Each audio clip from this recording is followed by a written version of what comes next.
বিশেষকৈ চাহ জনগোষ্ঠীৰ লোকৰ কাৰণে বিৰোধীয়ে কথা ক'বলৈ সাহসে কৰিব নালাগে। অখিল গগৈ আজি যদি কথা কৈ আছে, অখিল গগৈ যিমান আন্দোলন কৰিছিল চাহ জনগোষ্ঠীৰ প্ৰতি দৰদ এতিয়া প্ৰদৰ্শন কৰিছে। চাহ জনগোষ্ঠীৰ লোকসকলে এটাই জাতীয় পৰৱ কৰম উৎসৱ। এই কৰম উৎসৱৰ বন্ধ লৈ পেলাই তেওঁতো আন্দোলন কৰি আছে নিজৰ স্বাৰ্থত, এইটো চবেই জনা হ'ল। আজি তাৰিখত তেওঁ আন্দোলন কৰি আছিলে ৰাজপথৰ আন্দোলন আৰু কমিশ্যনৰ আন্দোলন, এইবোৰ চবেই জানে। কমিশ্যন আন্দোলন, ৰাজপথৰ আন্দোলন, এইবোৰ কৰি আজি চাহ জনগোষ্ঠীৰ লোকৰ প্ৰতি দৰদ দেখাব বিচাৰিছে। তেওঁ কেলৈ এই 10-15 বছৰ যিটো তেওঁ ৰাজনীতি আৰম্ভ কৰিছিলে, চাহ জনগোষ্ঠীৰ লোকসকলৰ জাতীয় উৎসৱ কৰম উৎসৱটো এদিন চৰকাৰী বন্ধ দি পেলাই দৰমহা সহিতে কেলৈ বন্ধ ঘোষণা নকৰিলে, ঘোষণা কৰাৰ দাবী নকৰিলে?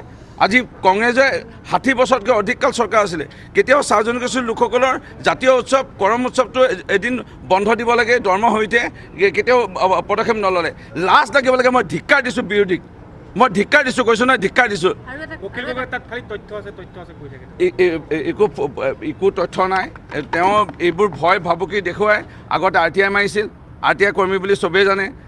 RTI কৰ্মী বুলি জনাজাত, কমিশ্যন ৰাজনীতি কৰা জনাজাত এই লোকজন এতিয়া বিধায়ক হ'ল। এইবোৰ কথা ইয়াত মই আকৌ কৈছোঁ, বিৰোধী কথা কোৱাৰ বিশেষকৈ চাহ জনগোষ্ঠীক লৈ তেনেকৈ লাজ লাগিব লাগে।